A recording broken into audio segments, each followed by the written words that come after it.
स्वागत है आप सभी का बजिंग न्यूज पर। एक नजर डाल लेते हैं बाजार के ताजा हाल पर, क्योंकि इस वक्त मार्केट्स में गिरावट बढ़ती हुई नजर आ रही है। 81, 83 के लेवल्स पर निफ्टी कर रहा है कामकाज। 2 दिनों से 8200 के लेवल्स को सस्टेन कर रहा था निफ्टी, लेकिन अब ब्रेक्जिट वोट से ठीक एक दिन पहले गिरावट बढ़ती हुई नजर आ रही है। नर्वसनेस मार्केट्स में देखने को मिल रही है। साथ ही जो आज इंपॉर्टेंट डिसीजंस कैबिनेट में हुए हैं, अगले 20 मिनट के दौरान खासतौर पर उन पर चर्चा जरूर करेंगे। टेक्सटाइल जो पॉलिसी है उसे मंजूरी मिली है, कहीं ना कहीं इसी का रिफ्लेक्शन पूरे टेक्सटाइल स्पेस पर देखने को मिल रहा है। साथ ही स्पेक्ट्रम नीलामी को भी कैबिनेट की मंजूरी मिली है। ये कुछ इंपॉर्टेंट डिसीजंस है जो आज कैबिनेट में लिए गए हैं और इन पर विस्तार से भी चर्चा करेंगे। लेकिन सीधा चल लेते हैं इस वक्त संदीप के पास और जान लेते हैं कि buzzing news, in fact buzzing stocks और शेयर्स कौन से हैं। इनफैक्ट अगर पहले देखें तो निफ्टी के जो टॉप गेनर्स हैं वो देख लेते हैं। इस वक्त डॉक्टर रेड्डीज, अदानी पोर्ट्स, औरो फार्मा और अंबुजा सीमेंट जैसे शेयर्स हैं जहां पर अच्छी बढ़त देखने को मिल रही है। लेकिन दूसरी ओर अगर आप निफ्टी लूजर्स की तरफ ध्यान दें तो टाटा मोटर्स, हिंडाल्को, टाटा स्टील और इंफ्राटेल जैसे शेयरों पर आज गिरावट देखने को मिल रही है। चलिए आगे बढ़ेंगे और अब एक बड़ी खबर पर नजर डाल लेते हैं। कैबिनेट के जो 2 बड़े डिसीजंस हुए हैं उन पर विस्तार से चर्चा करने के लिए अब हमारे साथ आलोक भी जुड़ चुके हैं और साथ ही असीम भी जुड़ चुके हैं। आलोक, कल भी हमने जिस तरीके से बातचीत की थी इस शो में कि कैबिनेट का ये मार्की डिसीजन आज आ सकता है, टेक्सटाइल पॉलिसी को मंजूरी मिल सकती है, कहीं ना कहीं देखा जाए तो बूस्टर डोज है ये पूरे इंडस्ट्री के लिए। मैन्युफैक्चरिंग को बूस्ट मिलेगा, एम्प्लॉयज के जो जॉब्स हैं वो बढ़ते हुए नजर आएंगे। क्या कुछ आज डिसीजन हुआ है और जो पैकेज को मंजूरी दी गई है उसकी क्या कुछ खास बातें हैं? देखिए, जो टेक्सटाइल सेक्टर है उसको खासतौर से डोज इसी बात के लिए दिया गया है कि एक तो एक्सपोर्ट के लिए इंसेंटिव मिले इस पूरे सेक्टर को, और दूसरी चीज़ जो ये पूरा सेक्टर जो जॉब क्रिएशन के मामले में सबसे आगे है, काफ़ी एम्प्लॉयमेंट जनरेट करता है।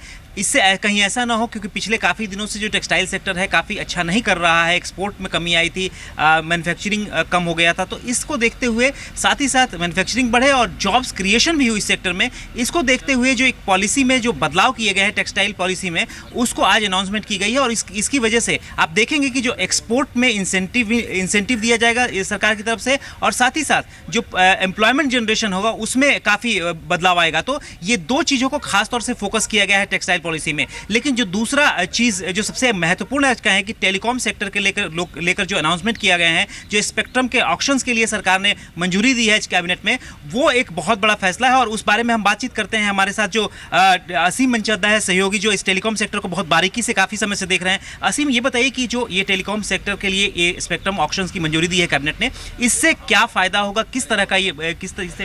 ये पहली बार हो रहा है कि सरकार जो है 700 मेगाहर्ट्ज स्पेक्ट्रम जो है ऑक्शन कर रही है। एक बहुत बड़ी नीलामी होगी। 2300 मेगाहर्ट्ज के आसपास स्पेक्ट्रम जो है उसको ऑक्शन किया जाएगा। सारे बैंड्स इसमें ऑक्शन किए जाएंगे, 700, 800, 900, 1800, 2100, यानी कि 5 बैंड स्पेक्ट्रम सरकार जो नीलाम करने जा रही है।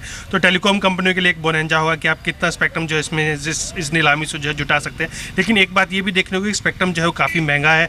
आपको ये भी देखना होगा कि स्पेक्ट्रम कि आप क्या कॉस्ट जो है वो दे रहे हैं। अगर मैं 700 की बात करूँ तो 700 मेगाहर्ट्ज स्पेक्ट्रम जो है उसकी कॉस्ट एक स्लॉट की करीबन 57,000 करोड़ रुपए के आसपास जो है वो रखी गई है। हालांकि पेमेंट्स टर्म्स जो है वो भी थोड़ी सी टाइट रखी गई हैं। तो अब देखना होगा कि टेलीकॉम कंपनी इसमें पार्टिसिपेशन किस तरह करती है। सरकार इतना पैसा जुटा लेने का लक्ष्य है, सरकार कितना जुटा सकती है इसे? देखिए, अगर सारा स्पेक्ट्रम जो है बिक जाता है जिसने सरकार नीलाम करने जा रही है, तो करीबन 5 लाख करोड़ रुपए के आसपास की सरकार की जो है आय होगी। लेकिन हम ये उम्मीद करें कि टेलीकॉम कंपनियां इतना स्पेक्ट्रम जो है वो नहीं खरीदना चाहेंगी, कुछ चंक्स में जो है वो खरीदेंगी। तो एक स्लॉट हम बिकने की उम्मीद कर रहे हैं। तो करीबन एक स्लॉट की अगर मैं बात करूँ तो 1 लाख करोड़ रुपए के आसपास का रेवेन्यू सरकार को इस क्वार्टर में मिल सकता है, अगर स्पेक्ट्रम कंपनियां खरीदने में आगे आती हैं। पिछली नीलामी में करीबन 1,09,000 करोड़ रुपए का रेवेन्यू जो है मिला था। इस बार की नीलामी में भी करीबन उतना ही रेवेन्यू सरकार एक्सपेक्ट कर सकती है। क्या टाइमलाइन होगा इस ऑक्शन का? देखिए, टाइमलाइन की हम एक्सक्लूसिव डिटेल्स जो अपने दर्शकों को दे रहे हैं, खासतौर पे कि सरकार का इरादा है कि 1 जुलाई को जो है नोटिस इनवाइटिंग एप्लीकेशन यानी कि कंपनियों से आवेदन मंगवाने की शुरुआत जो है वो करे। उसके बाद सरकार का इरादा है कि 6 जुलाई को टेलीकॉम कंपनियों के साथ प्री बिड कॉन्फ्रेंस होगी। 10 अगस्त आखिरी डेट होगी एप्लीकेशन करने की, आवेदन करने की। उसके बाद 28-29 अगस्त को मॉक ऑक्शन होगी और 1 सितंबर को ऑक्शन जो है वो स्टार्ट हो सकती है। उसके बाद टेलीकॉम कंपनियों के एपिटाइट पर डिपेंड करता है कि ऑक्शन कितने दिन जो है चलेगी।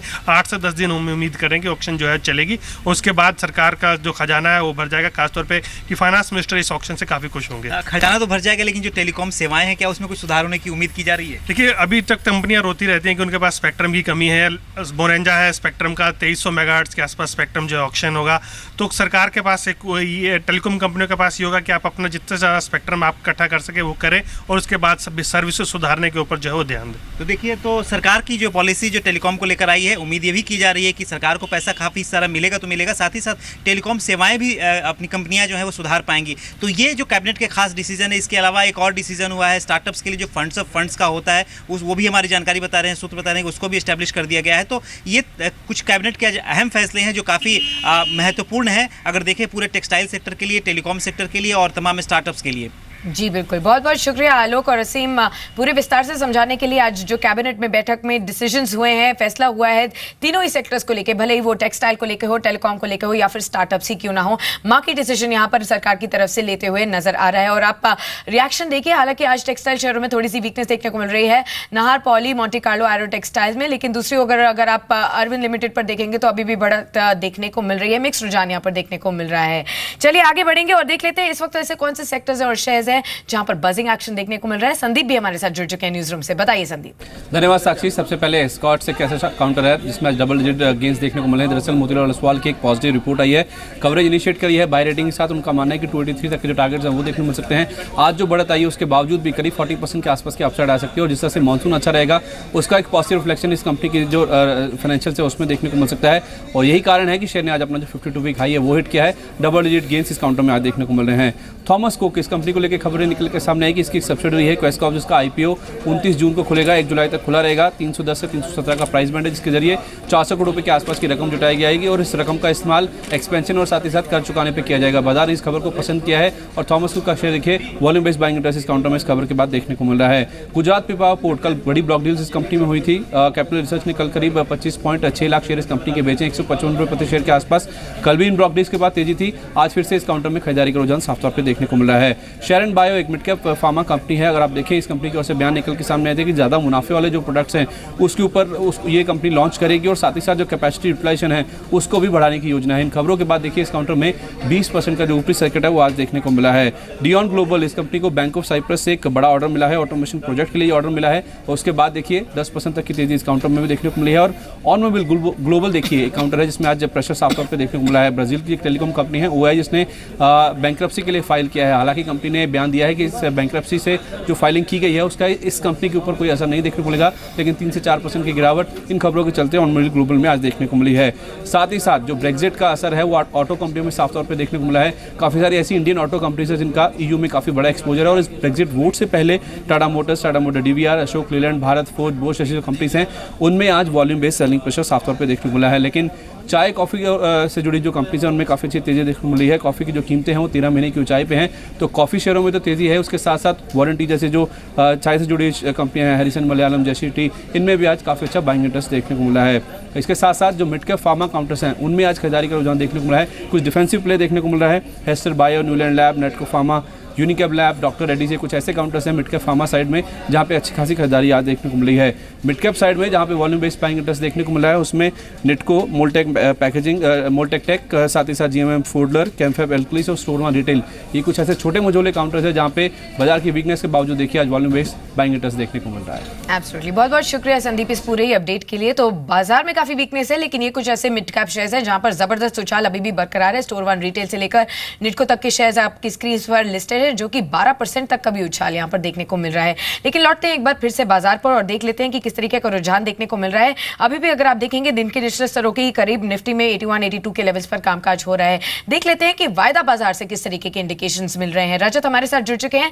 रजत, एकाएक बाजार में वीकनेस बढ़ती हुई नजर आ रही है। क्लियर तौर पर देखा जा रहा है कि ब्रेक्जिट का असर अब बाजार के आखिरी घंटों में देखने को मिल रहा है। बिल्कुल ये तय था कि लगभग ऐसे ही होता हुआ नजर आएगा। इनफैक्ट अभी भी ट्रेडर्स मान रहे थे कि 81-80 बहुत इंपॉर्टेंट लेवल है, उसको टेस्ट करेंगे, बिल्कुल वही होता हुआ नजर आया। उसी के लेवल के आसपास यहाँ पर ट्रेड हो रहा है, लेकिन आज तगड़ी राइटिंग हो गई। 8300-8400 की स्ट्राइक्स पे कॉल फ्रंट पे बाजार टूट गया। इनफैक्ट आज देखें तो 8300 की कॉल में लगभग 10 लाख, 8400 की कॉल में लगभग 8 लाख शेयर्स खड़े हैं और ताजा एडिशन निफ्टी फ्यूचर्स के फ्रंट पे नहीं, आज ट्रेडर्स ने पुट्स एक्यूमुलेट करी हैं। नो डाउट आज जबरदस्त पुट एक्यूमुलेशन है, 35-35, 40-40% प्रीमियम्स बढ़ते हुए नजर आए हैं पुट साइड के। लेकिन बाजार के पास बहुत स्ट्रॉन्ग बेस है इस समय 8000 का, 85 लाख शेयर सिस्टम में खड़े हैं पुट साइड पे। ये बेस अभी तक जानकार नहीं बता रहे कोई मेजर इकोनॉमिक इवेंट या फिर कोई बहुत बड़ा जियोपॉलिटिकल रिस्क अगर खुलता है ईयू की तरफ से या फिर ब्रिटेन की तरफ से, तभी 8000 का लेवल टूटेगा, लेकिन तब तक बाय ऑन डिप्स की मार्केट बनी रहेगी। आज इवेंट बेस्ड रिस्क जो था वो बाजार पे प्ले किया, ऊपरी स्तरों पर दबाव बन गया। लेकिन कुछ स्टॉक्स जहां पर आज के सत्र में काफी एक्टिविटी देखने को मिली, उसमें मैक्लॉयड रसेल, आज टी कॉफी शेयर्स वैसी बाजार पे बहुत एक्टिव है। मैक्लॉयड रसेल में लगभग 1 लाख शेयर्स ओपन इंटरेस्ट में जुड़ते हुए नजर आए। पेट्रोनेट एलएनजी एक और स्टॉक जहां पर ट्रेडर्स सुबह से एक्टिव है, लगभग 4 लाख शेयर्स का फ्रेश एडिशन देखने को मिला।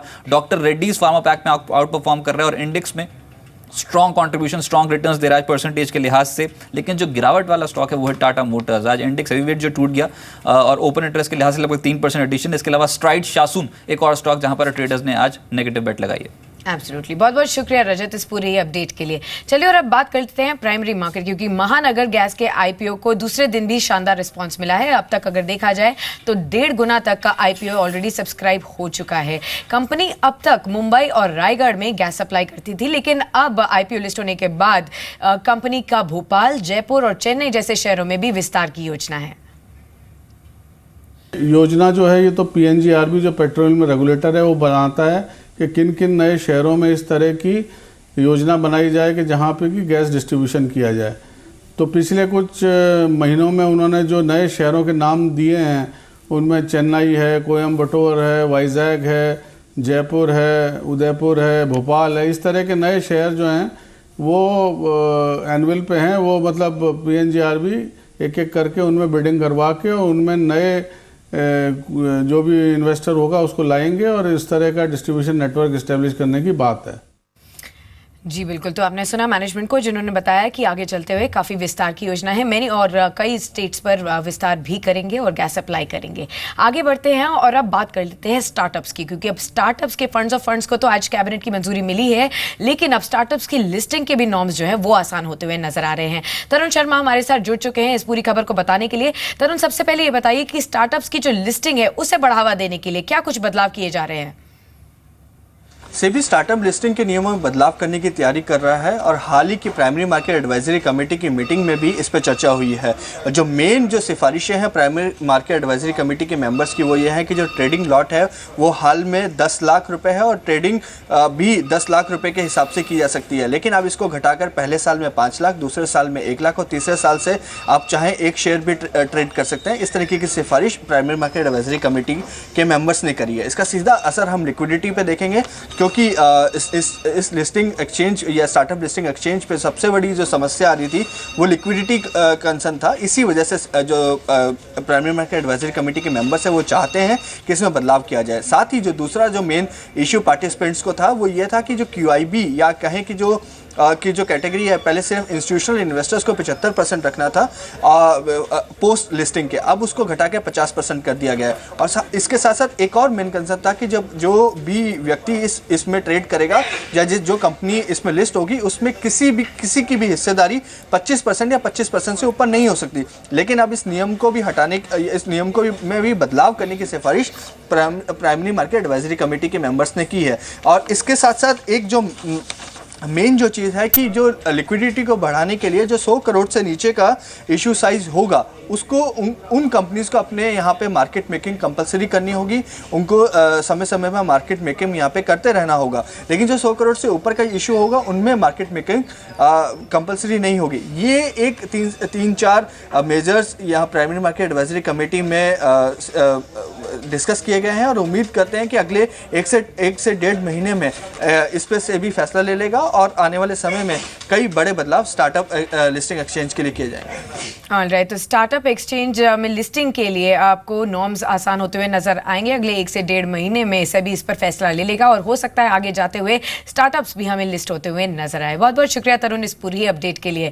आगे बढ़ेंगे और फार्मा स्पेस पर नजर डाल लेते हैं, क्योंकि कहीं ना कहीं कैंसर, डायबिटीज की जो कीमतें हैं और जो दवाएं हैं उनकी जो कीमतें हैं वो अब कम होती हुई नजर आएंगी। इसी महीने की आखिरी तक दवाओं की जो कीमतें हैं वो कम हो सकती हैं और ये एक्सक्लूसिव जानकारी लेकर हमारे साथ दीपक उपाध्याय भी मौजूद हैं।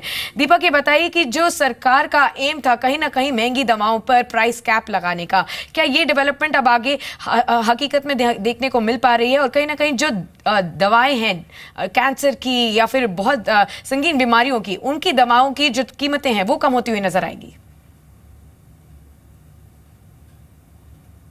वो एनपीपीए इस महीने के आखिरी तक उनको जारी कर सकता है। उनकी प्राइसिंग पर कैप लगाया जा सकता है। जो अप्रैल में सरकार ने नोटिफिकेशन जारी किया था कि जो जीवन रक्षक दवाएं हैं उनकी जो ओवर प्राइसिंग है उसको चेक करना है, उसको कहीं ना कहीं कम लेकर आना है, ताकि जो महंगी दवाएं हैं वो आम आदमी की रीच में आ सके। तो इसी की तरफ ये एक कदम है। इससे पहले भी करीब 105 दवाओं की कीमतों पर कैप लगा था और इंडस्ट्री के काफी प्रेशर के बावजूद भी सरकार इस कदम को आगे बढ़ा रही है और इसी के तहत अब डायबिटीज और कैंसर और एड्स जैसी जो गंभीर बीमारियां हैं उनकी जो जीवन रक्षक दवाएं हैं जो चुनिंदा कंपनियां ही बनाती हैं उनके ऊपर कैप की जो लिस्ट है वो इस महीने के आखिरी तक एनपीपीए जारी कर सकता है। जी बिल्कुल, बहुत बहुत शुक्रिया दीपक इस पूरे विस्तार से समझाने के लिए कि कहीं ना कहीं जो सरकार का फैसला था अब वो हकीकत में बदलते हुआ नजर आ रहा है। फार्मा स्पेस पे कहीं ना कहीं प्राइसिंग कैप लगाने में सरकार इच्छुक थी, बावजूद इसके कि इंडस्ट्री इसके खिलाफ है। अब हो सकता है ये लागू होते हुए नजर आए, खास तौर पर डायबिटीज कैंसर जैसी दवाओं की बीमारियों की जो दवाएं आती हैं उनकी कीमतों पर अब कैप लगता हुआ नजर आएगा। और आप रिफ्लेक्शन देख सकते हैं सनफार्मा बायोकॉन जैसे शेयरों पर नेगेटिव रिएक्शन देखने को मिल रहा है। ल्यूपिन हालांकि अभी भी पॉजिटिव बायस के साथ ट्रेड कर रहा है, लेकिन फार्मा स्पेस पर इस खबर का रिएक्शन भी देखने को मिल रहा है। चलिए आगे बढ़ेंगे और अब देख लेते हैं बाजार पर जो गिरावट होने को देखने को मिल रही है वो कहीं ना कहीं ब्रेक्जिट फियर्स की वजह से है। ब्रेक्जिट से बाजार के अलावा ऐसे कौन से सेक्टर्स हैं और कंपनीज हैं जिन पर सबसे ज्यादा असर देखने को मिलेगा, बताने के लिए अब अंचल हमारे साथ न्यूज रूम से मौजूद है। बताइए अंचल। शुक्रिया साक्षी। देखिए, ब्रेक्जिट अपने आप में एक बहुत बड़ा डैमेज दे सकता है। अगर ब्रिटेन एग्जिट करता है यूके को तो ना केवल इक्विटी बट करेंसी कमोडिटी तीनों ही फ्रंट्स पे मार आती हुई दिखेगी। सबसे पहले करेंसी की बात कर लेते हैं। देखिए, ब्रिटेन के एग्जिट करने पे पाउंड वीक होगा जो कहीं ना कहीं आईटी सेक्टर के लिए ख़राब हो सकता है। जो क्रॉस करेंसी हेडविंड्स की हम बार बार बात करते हैं वो बढ़ती हुई दिखेंगी और नतीजों में प्रेशर आता हुआ दिखेगा, क्योंकि काफ़ी सारी आईटी कंपनियां TCS, इन्फोसिस, हेक्सावेयर, जियोमेट्रिक, ये सभी कंपनियां कहीं ना कहीं यूरोप में काफ़ी काम करती है और पाउंड के गिरने से इन पे इम्पैक्ट आता हुआ दिखेगा। साथ ही साथ एक्सपोर्ट सेक्टर के ऊपर एक बड़ी चिंता आती हुई दिखेगी। उसका कारण है ओवरऑल जो एक्सपोर्ट का कंट्रीब्यूशन है यूरोप का वो करीब 4800 बिलियन डॉलर, 4800 करोड़ डॉलर्स का है। उसमें से यूके का करीब 900 करोड़ डॉलर का एक्सपोजर है। अगर यूके एग्जिट होता है तो वो 900 करोड़ का जो एक्सपोजर है 900 करोड़ डॉलर का, उसमें प्रेशर बढ़ता हुआ दिखेगा। आपको दो अलग एरियाज पे दो अलग ड्यूटी पे करनी पड़ेगी, वो अपने आप में आपकी लागत को बढ़ा देगा और एक्सपोर्ट सेक्टर कंपनियों पे ये सबसे ज़्यादा प्रेशर आता हुआ दिखेगा। उसमें टेक्सटाइल एक्सपोर्ट सबसे पेमिनेंट रहेगा, अरविंद और ऐसे शेयरों पे नजर रखिएगा। साथ ही ऑटो कंपनियों में प्रेशर आता हुआ दिखेगा। टाटा मोटर्स, जैसा कि बार बार बात की जा रही है, JLR के लिए यूके काफ़ी अहम है, यूरोप काफ़ी इंपॉर्टेंट है। करीब 90% प्रॉफिट यूरोप से जनरेट करती है और 24% आय टाटा मोटर्स यूरोप से जनरेट करती है। तो अगर ब्रिटेन एग्जिट होता है तो सीधे तौर पर टाटा मोटर्स पे इम्पैक्ट आएगा। वैसे ही टाटा स्टील, भारत फोर्ज, मदनसन सुमी, ये कुछ ऐसे शेयर हैं जिनका काफ़ी कामकाज है यूरोप में और ब्रिटेन के एग्जिट होने पर इन सभी की आय पर दबाव आता हुआ दिखेगा। एब्सोल्युटली, असर सबसे ज्यादा देखने को मिलेगा हमें ऑटो कंपनीज पर और आईटी कंपनीज पर, और यही रीजन है कि टाटा मोटर्स में भी आज सबसे ज्यादा गिरावट देखने को मिल रही है। इसके अलावा आप देखिए सोनाकोयो, फैक्ट बेयरिंग्स और बाकी शेयर्स में भी जो ऑटो के शेयर्स है वहां पर भी काफी आज वीकनेस देखने को मिल रही है।